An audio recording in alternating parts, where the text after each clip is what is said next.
مجھے اور میاں اسلم اقبال کو بلایا اور انہوں نے کہا کہ میرے بہاف پر یہ اسٹیٹمنٹ جاری کرو،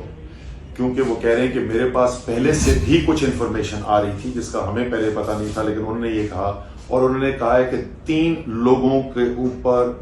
میرا یقین ہے کہ جنہوں نے یہ سب کچھ کروایا ہے، اور وہ 3 لوگ جو ہیں وہ شہباز شریف ہیں،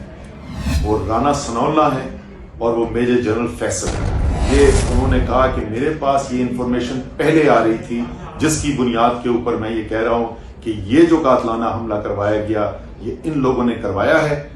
اور مطالبہ یہ ہے کہ ان تینوں کو اپنے عہدے سے ہٹایا جائے، اور اگر ان کو اپنے عہدے سے نہیں ہٹایا گیا تو پھر ملک گیر احتجاج ہوگا، اور پھر ایسا نہیں ہو سکتا کہ پاکستان ایسے چلتا رہے عمومی حالات کے ساتھ جب تک ان 3 لوگوں کو نہیں ہٹایا جاتا۔ یہ خان صاحب نے پیغام دیا ہے ساری قوم کے سننے کے لیے، اور اس کے اوپر جو ہے ظاہر ہے تمام پارٹی کے ورکرز اور جو لوگ بھی ہیں وہ انتظار کریں گے جس دن بھی یا جس وقت بھی خان صاحب یہ کال دیتے ہیں اس احتجاج کی، تو پھر ملک بھر میں ایک احتجاج شروع ہو جائے گا اگر جو خان صاحب نے مطالبہ کیا ہے اس کو پورا نہیں کیا گیا۔